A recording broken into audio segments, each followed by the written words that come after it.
Consequence Podcast Network.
Which bands this year that matter? Welcome in. It's Lord Taco. It's Barry Corder, Brad Steiner on a action-packed festival weekend. Barry Corder, I'm very excited this week because I get to go through my Bonnaroo picks.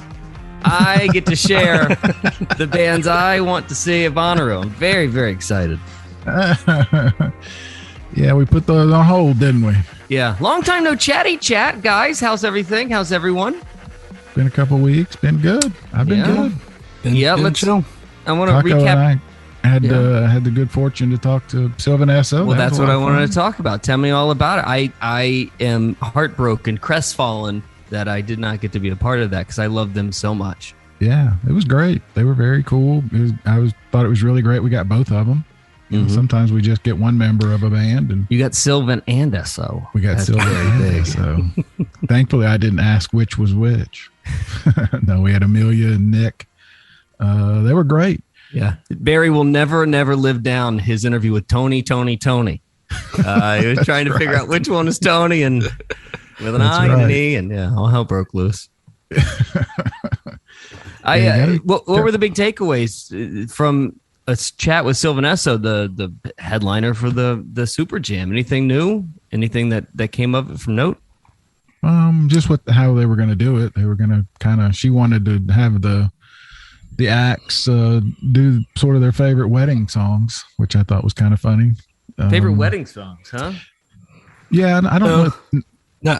Maybe not wedding song, but the song you would sing at karaoke at a wedding reception. Yeah, okay. Oh, man, because who doesn't love A, wedding receptions, and B, karaoke? Yeah, it was good. It was pretty funny. What a theme. I know, I thought so. Well, what was her pick? If she had, the quintessential Did we ever wedding get that, song. Taco? I don't think we ever got that. I don't think she revealed what hers was. And we also didn't, and it's my fault. I didn't think of it till after. We didn't really ask who all the players were going to be. I'm not sure they were going to tell us. There were some things they were going to keep kind of to themselves in case it happens again. Well, that would have been another question. Will they be back for 2022? Don't know. Okay. They were a little ambivalent about it. They said, we'll pick up the phone if they call, but they weren't like, we'll pick up the phone if they call. Yeah, they'll answer. They'll take the call. They'll take the call. But they'd been planning this for a couple of years. That was also interesting. Well, I got to imagine if I went back through some of their sets with the band their project that they've been doing, you could probably, garner some sort of set list out of them. And then I wonder how much of that would have carried through to the Super Jam. Well, they did do a show that weekend, right? Didn't they, Russ? And had some of their band members sing. So it was kind of a little bit of. They had a little bit of an impromptu Super Jam. Mm-hmm. Yeah. All right. And what they were going to do. So okay. The other one that I missed was Krungbin. I was very upset about that because if I'm not mistaken, I'll have to go back and check. But shows are getting canceled left and right in New Orleans. But Krungbin's coming to town, so I was really upset about that because I wanted to become best friends before they got to town, so I could take them to Snake and Jake's. Which, by the way, I went to Snake and Jake's for the first time ever, guys. This place, oh my God. Absolutely magic. I am in love with Snake and Jake's, maybe one of my favorite dive bars in the city. Nice. Why? Tell us about it. Well, first, I am on a tour of dive bars in the city. The city is crawling with them. You can't go 2 blocks without finding a great neighborhood dive. And, Taco knows me. I love dive bars. It's my favorite thing in the world. We've got maybe the greatest bar I've ever been to in my neighborhood. So me and my buddy, Howie, who runs the Howling Wolf, every Saturday we go on a dive bar tour. We do 3-4 a day. And we popped into Snake and Jake's. Now, Snake and Jake's lives in lore because if you sit naked at the bar, you can get a free beer. Hang on. Hang on a second. Lord knows Taco needs to save $2 for a PB bar. But we walk in. Nobody was naked, but we walked in because it was so early. Also, the other thing is you're supposed to get there at 3 o'clock in the morning. It's one of those places that's so dimly lit that you walk out and all of a sudden it's 8 o'clock in the morning and you had no idea. So we get there really early. It's 7 o'clock and there's nobody there, which is incredible. There's 2 dogs that join and say hello to us. They're so cute. We talk to the guy that's running the place. His name's Juan. And we get to basically just own the place. So there's nobody else there. We take a little stroll through the backyard. The backyard is incredible. I mean, there's beautiful banana leaves. It looks like the most manicured backyard that you could ever find for a dive bar. Inside, it's totally pitch black. And Barry, you can say goodbye to your love of hams because I've got a beer for you, my friend. Don't tell Lord Taco, but Schlitz is good. Schlitz is damn good. No. They got Schlitz for $2 and it was tasty. I didn't realize I've never had a Schlitz before in my life, and I liked it. I don't know who you are or what you've done with Brad. And he takes 2 weeks off and all the hell. I've had Schlitz. It's Schlitz. good. My dad was a Schlitz drinker. My dad was a cheap beer drinker. If you like Schlitz, you'll love PBR. Yeah, I've heard. Everyone's talking about it. Mm-hmm. Yeah, next you're going to tell me you're a Blatz guy. You know what? If they had Blatz, I'll give it a try. I'll give Blatz a try. But I thought that Schlitz had a really nice, there's a pepper on the nose and really some really hot characteristics when you first hit the palate. I just really I enjoyed the hell out of it. And we were out of there in $8. It's a good hot afternoon after mowing grass or around a golf beer. I'll give you that. Also not available in Tennessee. I've never seen a Schlitz there. I used to get it. I haven't looked. It's not something I go looking for, to be honest with you. Anyway, for those who don't know, and honestly, a lot of people in New Orleans don't even know this, but Snake and Jake's lives in lore for the Bonnaroo community because, since day one, there's been a giant barn in the middle of Bonnaroo called the Snake and Jake's Christmas Barn. And it's just so bizarre that Superfly, who started in New Orleans, and AC Entertainment in Knoxville came together to create Bonnaroo in Manchester, and they brought along this bizarrely tiny, it must be 1,200 square feet inside of the place. They brought this insanely tiny dive bar from New Orleans and gave them a giant Christmas barn in the middle of Bonnaroo that acts as the late night, rave dance party, silent disco-ish thing for Bonnaroo. That's just a bizarre thing that only happens at Bonnaroo. Makes sense to me. There's a lot of New Orleans, they've got Calliope. There's a lot of influences down Calliope, yes, that they brought. They have that. No, they didn't bring Calliope. They have Calliope. The name I've never had Calliope. It's the name of the street is Calliope. They left that in New Orleans. No, but it's just a bizarre and specific Bonnaroo thing that I thought that you would enjoy. The other thing that happened since I've been gone, thank you, Kelly Clarkson, Moon River. You guys had your own little boutique festival in Chattanooga. I guess the weather was fine for that. There was no sort of sense of flooding or anything? No, the weather was gorgeous. If anything, It was too sunny, too bakingly hot. But no, it was great. Was that a little steamy? Was that a little hot? It did, boy. It's at Coolidge Park, which has a lot of shade if you go looking for it, or none.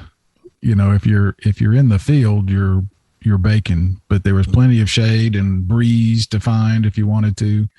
I thought it was great. The crowd was huge. Who'd you like? I know who Lord Taco's gonna like. Who'd you like? Amethyst. I really liked Amethyst. Taco went both days. I messed up. My anniversary was that weekend. I went Saturday and not Sunday. I wish I had flip-flopped that, but I needed to work, get a story written. And I wanted to see Amethyst, Kia. She was terrific. Was it Overcoats? Amethyst. Were also very good. The Overcoats, yeah. The Overcoats were good. What a name. What a great name for a band. All-girl band. They were great. Shovels and Rope, they're good. Who else would? I will refrain from saying my opinion on Shovels and Rope on the off chance that it might be on the show one day. I don't want that coming back to bite me in the ass. The Allison Russell, she was interesting. I don't think I saw her set. Old Crow Medicine Show was fun. Now, Taco, did you see The Good Doctor? I saw Dr. Dog. Yeah, The Good Doctor was in. How good was that show?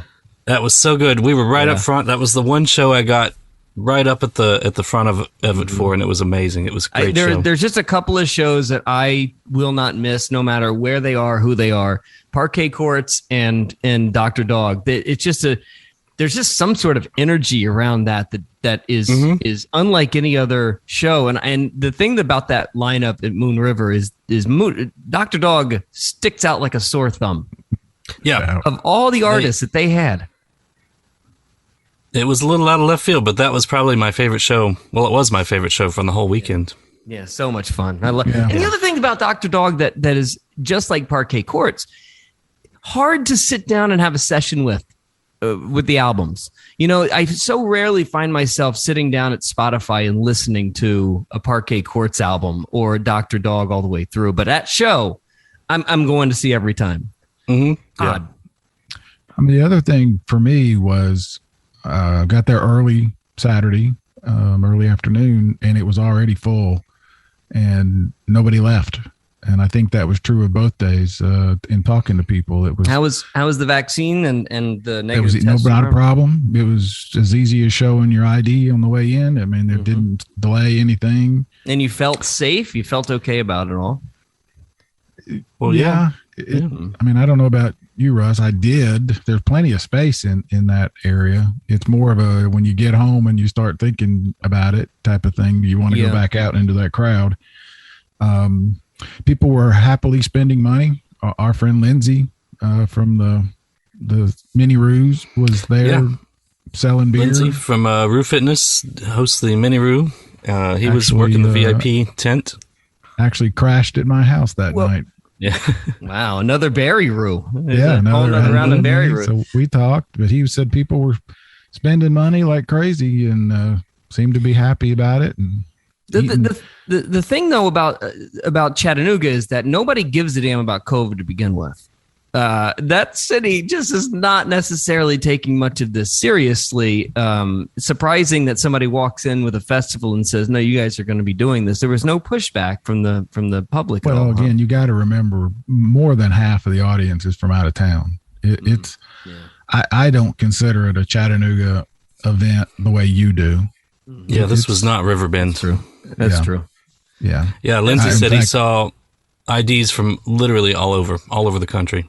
Yeah. I mean, typically I'm going to know a lot of people at an event that size, and I recognize very few people other than what podcast listeners and Bonnaroovians. We ran into people all day long. It was kind of funny. Well, the other festival that happened over the weekend, which was ironic because if I'm not mistaken, there was a festival in Atlanta that got canceled, and yet Music Midtown continued. Music Midtown, a lot of rain that came through and hurt them. I just have such a problem with Music Midtown overall. We've said this before, Barry.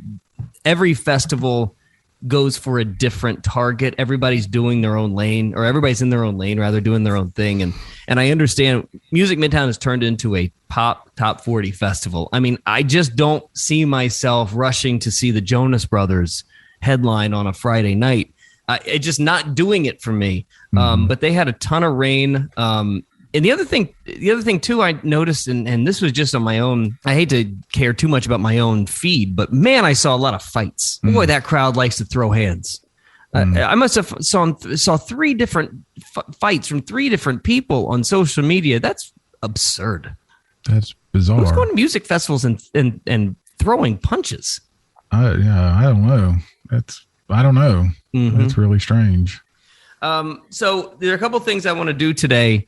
One of which is a new round of an old game called Festival or Fake.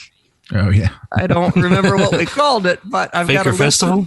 Faker Festivals, yeah, Festival Frank. And then I want to do a Ask the Experts, a round of questions that I've gotten and you guys have gotten through the last couple of weeks. We will do that on the What Podcast next.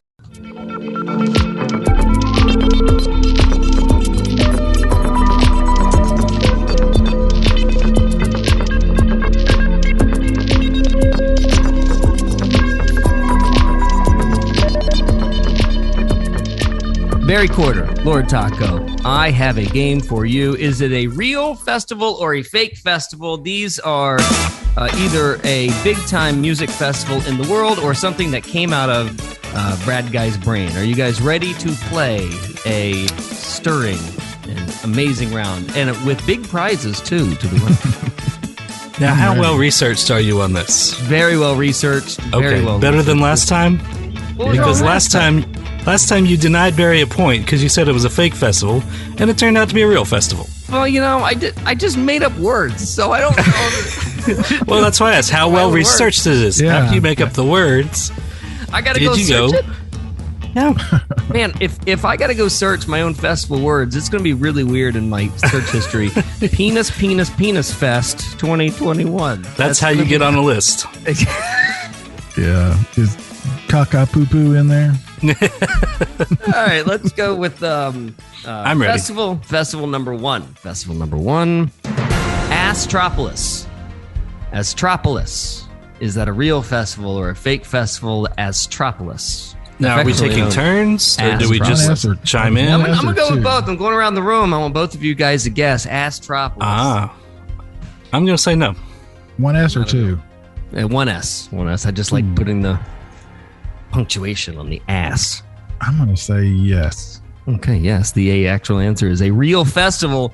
September 18th and 19th in France with headliners Blutch, Coughton, and Mad Ben. Very excited about that Mad Ben set. Number 2, Wonder Prism. Wonder Prism. Real festival or fake festival? Say yes again. That sounds like a real festival. Okay, that is a fake festival. Wow. A fake festival. Yes, very clever. I did not search it, so Taco, take it That away. would be a good name. It's a good name. Somebody's going to comment and be like, that's a real festival. How dare you? Went there and How dare you? Man, I was there. Life. I was on the rail, man. I was on the rail. Number 3, Beat Lust. Beat Lust. Beat Lust. Is that B-E-A-T or B-E-E-T? No, it's not a beat festival. I know we love our gardens and our vegetables, but no. You didn't say it had to be a music festival. Yeah, that's a good point. Beat Lust. I say no. I say yes. Okay, another point for Barry Quarter. Barry Quarter now has 2 points. That is a fake festival. Taco, are you even on the board yet? You're still got a big fat 0. I got a big old nothing. All right. Melt Fest. Melt Fest. M-E-L-T Fest. Melt Fest. Say no. Yeah, I'm going to say no. Okay, that is a actual festival. It's in an open air museum in Germany. The headliners this year is Disclosure in Churches. Not a bad lineup. I like this one. I'm really excited about this one. Riot Grill. Riot Grill. Is it a real fest or fake fest? Riot Grill. No. I think you're trying to trick us. I think because we just had Riot Fest. I'm going to say Riot Grill is not a festival. Okay, Riot Grill. A real festival founded and hosted by Bitchin' Kitchen host and celebrity chef Nadia takes three things very seriously: music, food, and grills. Oh, I'm sorry, girls. I'm sorry, girls. Dubbing itself. No, it's Riot Grill, not Riot Girl. Right. Music, food, and girls, dubbing itself as an all-femme fest that brings together punk music, comedy, and delectable grub in celebration of LGBT rights. There you go. I've got a couple of others here, just in passing. Cloud Nocturnal, Rockadora, both fake festivals, and then the final one that I didn't get to is Love Saves the Day. Love Saves the Day with The Blast, P-Money, and actually a band that I actually like a lot, Slow Tie. There you go. That's our Real and Fake Festival for this week on the What Podcast. I got to give that to Barry Quarter, Lord Taco. Congratulations, Barry. Big donut, man. I'll expect my prize package in the mail soon. You know what you win, my friend? You get a What T-shirt, What Podcast T-shirt and sticker. All you got to do is get with Barry Quarter, and he can get your prize to you as well. Yeah. Good news is it's already in your garage. Yeah, that's lucky right. You. Boy, yeah, delivery is quick. You won't have problems with this prize delivery. So, did you guys see this thing on Reddit? I guess I haven't really. I've seen pictures of the overall farm before, but there's a drone footage of somebody flying a drone over the entire farm at Manchester. I thought it was brilliant, and I know that I've seen pictures of the farm, in total, and I've seen it before, but I've never seen a drone fly over it before. Did you guys see this?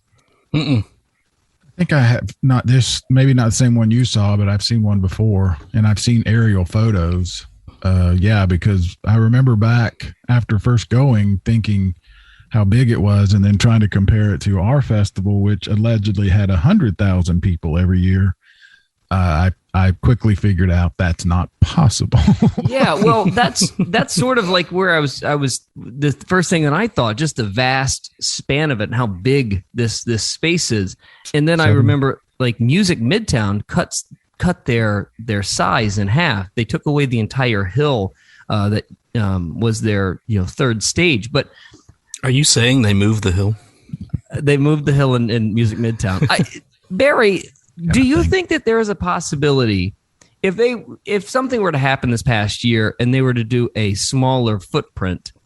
I don't know how Bonnaroo could have done a smaller footprint. I looked at the vast openness of this space. I just, like in Exit 111, when you guys went, it's hard to just wall that thing off and turn it into a smaller entity, right. Wasn't it? It's not that hard. They literally closed it in and made it smaller. They did, but it felt smaller. It felt like now, and maybe they didn't do as well as they could have, as like if they've done at Bonnaroo, like when it shrank to 48,000 people that one year. Mm-hmm. It didn't feel like it to anybody that was there. Mm-hmm. Now, are you talking about just Bonnaroo or just the whole farm? Yeah, Bonnaroo, and specifically Bonnaroo. Yeah. They moved some fencing in and made it smaller for Exit 111. Yeah. Well, the other thing too is they did it. I mean, okay. It felt different, I guess, is what I'm saying. Felt much, much, much smaller. So it didn't feel like Bonnaroo. Right. Yeah, I just, it would be odd for me to walk into that space and just see sort of like police tape keeping me away from half of the festival. And that's what it felt like, because you could look, on the other side of it and see the What stage and the other camping area. So again, that's from somebody who's been to both. So maybe it, to a new person, it doesn't feel like that at all. Mm-hmm. The people who did go to the shows, like the Avett Brothers, I heard nothing but good things. That was a much smaller one stage. Okay, well, see, wasn't the Exit 111? But Exit 111, they didn't just use the main stage? They used the other side stages too, or they just used the one stage as well, like they did? They had, I want to say, 3 stages for Exit 111. Ah, okay, wow. Yeah, the tents. Yeah, right. Just the tents. Just the tents. Yeah. Yeah, they didn't use the 2 big ones for sure. You didn't even get near. They used the What stage. They did? Right. Okay. Yeah, because that's where that was where the major. That's where you had ZZ Top, Guns N' Roses. So they used the what, and I know they didn't call it the what, but they used it. Right. Actually, that's a great point because I had assumed that they had just used which, and it was a lot easier to use the which stage and that side of the festival than the side stage or the what stage side. Yeah, I don't remember I don't think they used the which. What a weird setup. Anyway, I found that to be interesting. Go back and watch that video if you can. I don't know who got that, but it makes me wonder. Like, boy.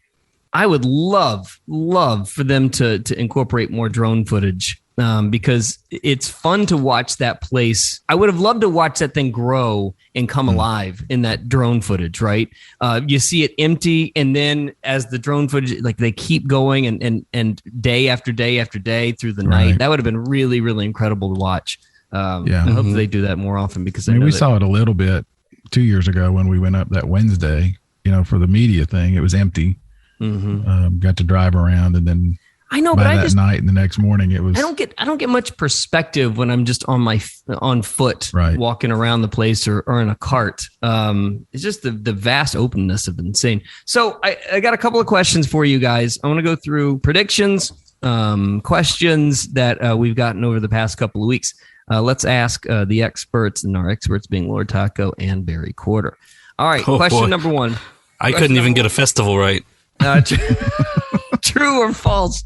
Miley will headline in 2022. True or false? False. Really? Why?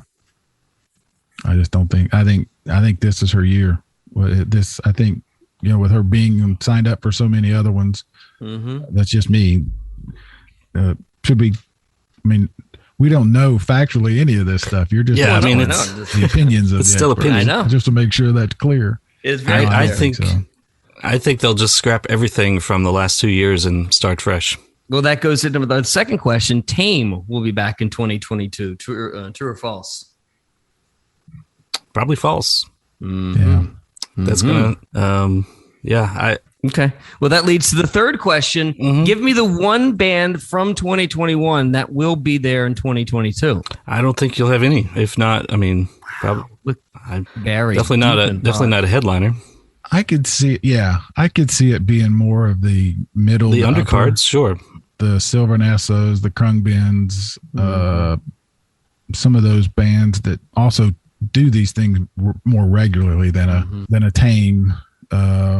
That seem, as we've said before, wrap them around new work, new product.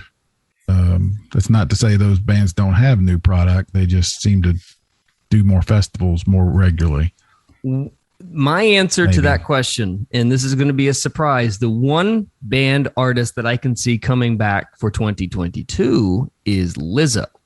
I know that the smart money's probably on Foo Fighters because it's the Foo Fighters and they can plop down and play a show pretty much anywhere. Look at the rumors about Where in the Woods. They can show up and play anywhere. Aren't they already booked though for those dates next year? Are they? That's a good point. I don't know. I have no idea. For June? Yeah, look that up. Give that a go. But I would say Lizzo. I would say Lizzo, based on everything that we've talked to from booking agents, from managers, from tour people. Lizzo's about to have a new album. She's got new product. And if it goes as well as the last product, she is going to be on cycle and in the mode to do big shows. And I can almost assure you that she's going to be a major Coachella headliner. So if she's a major Coachella headliner, why would she not continue for Bonnaroo? And then you're going to get the floodgates opening of people screaming about Lizzo's not a headliner still. You're still going to get those people screaming about the first female headliner's Lizzo, and she's going to be the first female headliner 3 years in a row. I am willing to bet that she is 3 festivals in, 3 Bonnaroos deep of first female headliner. Foo Fighters are booked June 10, 12, 14, and 16. Where? 22. What is that? The Nova Rock Festival, Milan. It looks like they're in Milan. Yeah. Yeah, and Tame Impala is playing a festival in Barcelona. There you go. So, yeah, my guess will be, I think my guess is going to be right here. I think Lizzo's going to be your one. I'm okay with that there will be some return just because of the numbers. I think is probably pretty good. But like the headliners, I don't know. Feels like they'll start over. The other one I could probably see is My Morning Jacket coming back too. I could see that. Question number 4 rather. Cool. Coachella will have a better lineup. True or false? Better than Bonnaroo or better than? Better than Bonnaroo. Yes, better than Bonnaroo. Coachella will have a better lineup than Bonnaroo. You know me. The lineups are so subjective. If My Morning Jacket's on the Bonnaroo lineup, it's better. I know, but we have gone 2 years in a row now. Not two physical years, 2019 and 2020, looking around and saying Bonnaroo has absolutely the best festival lineup in the country. Yeah, true. Right? True. Does that continue next year? Maybe not. That seems like just a 1 in a million thing. 3 years in a row. Good of a lineup. Yeah, 3 years in a row to nail it. That's asking a lot. I guess the other part of my hesitation is I don't think I know I don't. Maybe Brad, your guys that that do this would say differently. I guess are there so many questions still that are unanswered that are becoming even more hard to answer? Are we coming out of the fog or are we going deeper into the fog? I guess is a better way to, like you said, 2 years. I understand. But okay. I would say we're coming out of it. I think that if you listen to any of the, turns out, guys, I'm not a doctor. I'm also not a scientist. But all of them, if you listen to them, think that spring 2022, I can't believe that when this all started March of last year, I was listening to somebody, I don't know who it was, and it was, I don't know, Sanjay Gupta, name a scientist, name it, I don't know who it was. And they're like, it's probably going to be March or spring of 2022 before all of this starts to get normal. I'm like, oh, what a fool. Listen to that guy. What a silly man he is. And looks like exactly going to be spot on 2022. And if that's the case, Coachella and Bonnaroo and all these things and hang out are absolutely going to happen. That last question that I have for you, though, Barry, it leads into the final question that I have, and I think that I have an answer for it. The biggest surprise on festival lineups in 2022. The biggest surprise. Who the artist will be. Yeah. At this point, it'll be a surprise if we have a festival in 2022. I know. But I got a thought here, and I think I'm going to be right about it. Well, biggest surprise, would it be Dolly? No, I'm not going to. Maybe it could be. Okay. My vote is going to be the reason why the Coachella lineup will be better, in theory, by the general public, is going to be because the surprise headliner, the big one, the big get for 2022 at Coachella will be Britney Spears. The first big show that she has out of the conservatorship, and that fits what Coachella does. I have I'm calling Vegas and I'm putting money on Britney at Coachella, and that will be the most talked about music festival set in years. Well, that would be correct if it were to happen. Yeah. I just don't see. I don't know. Maybe I'm missing something, but I just don't see anybody talking about it. I think we need to get in this mode of start to Coachella is like 2 months away from having a lineup by a normal calendar. If we go back into the years past, we are getting a Coachella lineup by Black Friday.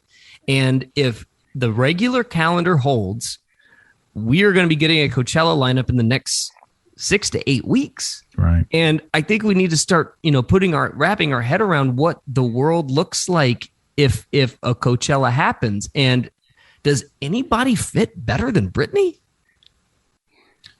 Probably not. Maybe not. Let me ask it this way.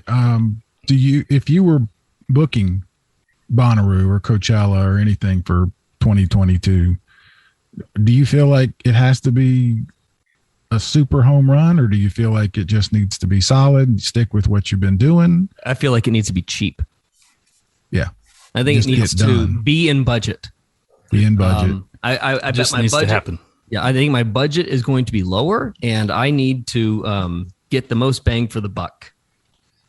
Even if it means I'm light in a lot of areas. If I'm 10 bands short, try to make that up somewhere else. Especially for like a Bonnaroo, find some bizarre plaza stuff to do that can be done relatively cheap.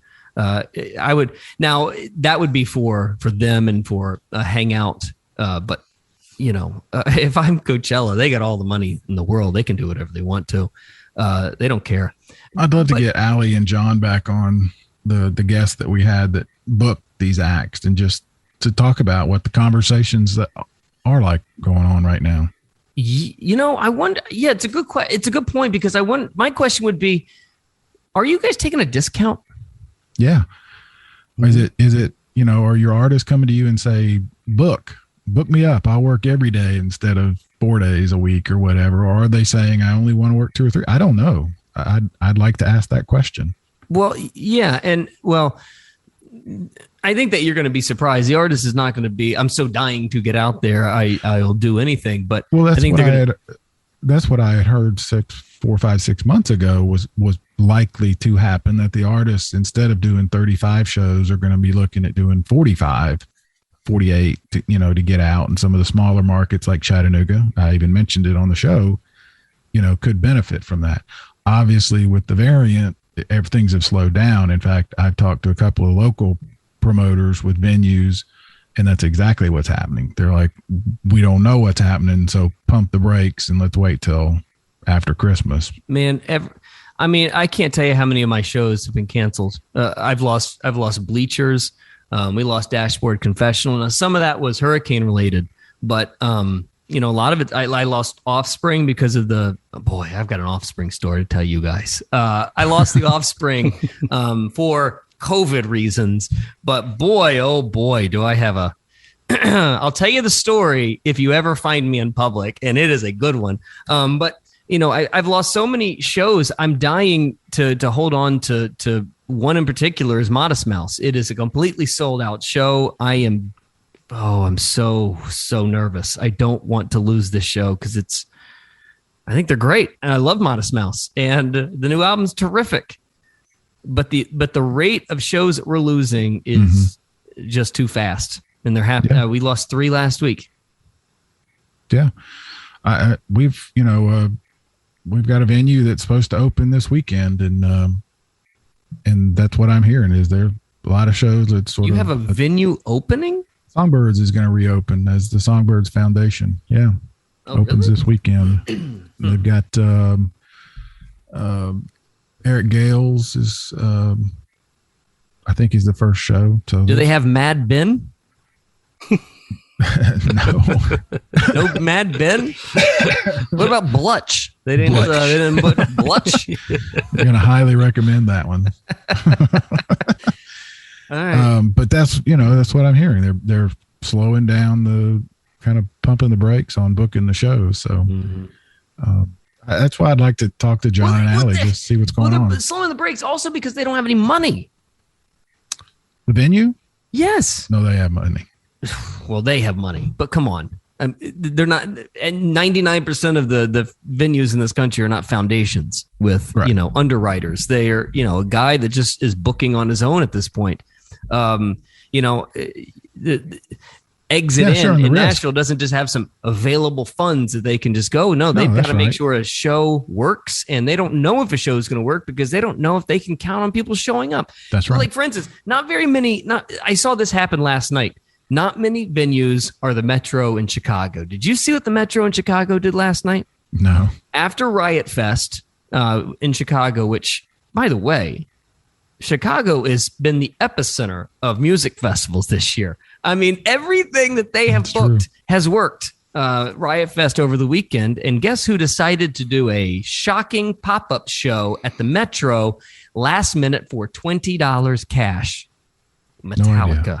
Oh, yeah. Metallica. Wow. Unbelievable. You could walk. You showed up at Metro between like 7 a.m. and 10 a.m. You gave them your Vax card. You gave them $20. And then, you come back later that night and you see Metallica. $20. Nice. There's just But Joe Shanahan is brilliant. First, he's got a good bank of money. He's got really good investors, and he's got a reputation that can bring a Metallica on the fly. Not everybody's got that. Right. Yeah, that's cool. I don't know what's going to happen. I'm very, very curious to see. And I hear what you're saying about it. Feels like we're coming out of or will be in the spring. It doesn't feel like it now to me. But we'll see. Yeah. All right. Well, anything else before we go? Taka, what was the festival that happened Bonnaroo weekend, the one that was already pre-planned that did so well? That was Cloud Nocturnal. It was a festival that Cloud Nocturnal. Oh, you talking about the one at the distillery? Yeah. Do you remember the name of it? I don't know. I don't know that it had a name. I'm not even sure if it was pre-planned or if it just happened. I never really got an answer. I think they had planned something and then they adapted and it went so well they're talking about doing it again. So, but when we were talking about all the other ones, we didn't mention that because we didn't really know about it. But I heard from some people. It was not on our radar. I mean, I can't wait to announce in the coming weeks the What Fest. It's going to be Barry doggone dancing and Lord Taco identifying babies and me sharing hair care product tips. All on my front porch. It's going to be a big fest. Big I think that we're going to have the same attendance as we did for Bonnaroo. For what podcast fest? I can't wait. Quality was there though. Yeah, that's a good point. Anything else before? The ACL. You mentioned ACL. I'm going to do. I got suckered into going. I'm going to second weekend of ACL, which is cool because I get to see our boy Josh from Cautious Clay. He is Cautious Clay, not from Cautious Clay, but Josh is going to be there. And I am very excited. I'll be going to see Duran Jones and the Indications. I am in love with this new album. And the other thing too about ACL is the drummer, Aaron Frazier, who was produced by Dan Arbach. He's doing his own solo show at ACL too. So I get Duran Jones on Thursday, I get Duran Jones on Friday, and then I get Aaron Jones on Saturday, and then Cautious Clay before I leave on Sunday. I am a very, very happy man. So hopefully we'll have Duran Jones on the show in the upcoming weeks as we prepare for ACL Fest. But Saturday night, Barry, is it Saturday or Friday? No, it's Friday. Friday's George Strait. That's the one. So for the first time in how many years, I will be going to a night show at a festival and foregoing dinner. Well, I was going to ask, are you actually going to show up and hear music? Saturday is our very expensive sushi dinner. We're doing a very exclusive sushi dinner with 10 people. That's going to be tough. So I will be leaving early on Saturday. But Friday night, I will be there for the duration. I'm very, very nervous. Well, just to remind people, Bonnaroo, Brad likes Bonnaroo because it's the only festival where he actually hears music. The rest end up being, well, a lot of my work people don't show up for Bonnaroo because, they're bigger divas than I am. Because they're sweating. Yeah, they hate it. Yeah, they hate understand. And frankly, the hotel accommodations in Manchester are not necessarily up to their level. Yeah. There's no W in Manchester. Probably the dining options are about on par too. Yeah, you can't go out for a exclusive sushi dinner at the Waffle House on exit 310. It's not necessarily their cup of tea. Guys, anything else to get to before we leave this week? Nope. I'll be doing Shaky Knees next month. You know what? Shaky Knees next month. Shaky Knees is next month, huh? Yeah. Mm-hmm. Oh, my God. Yeah. Man, that just reminds me. That bums me out because next month would have been Jazz Fest, Voodoo Fest, French Quarter Fest. Yep. You're going to have to do your dive bar. Yeah, I know. I'll see you guys there. Dive bar tour. I'm so happy to see you guys. I missed you over the last couple of weeks. Yeah, glad you made it back safe. Glad to see you. Hey, Barry, keep this patina up. You look great in this low light. Yeah, you look fantastic. Very, very romantic. Yeah, it looks great. Yeah. You on the other hand, Taco looks like a murder is about to happen. Or one looks like a sexy late night wine. The other looks like death and destruction. I like it. Yeah. All right, guys. All right. Well, podcast. See you next week. Love you. Bye.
Consequence Podcast Network.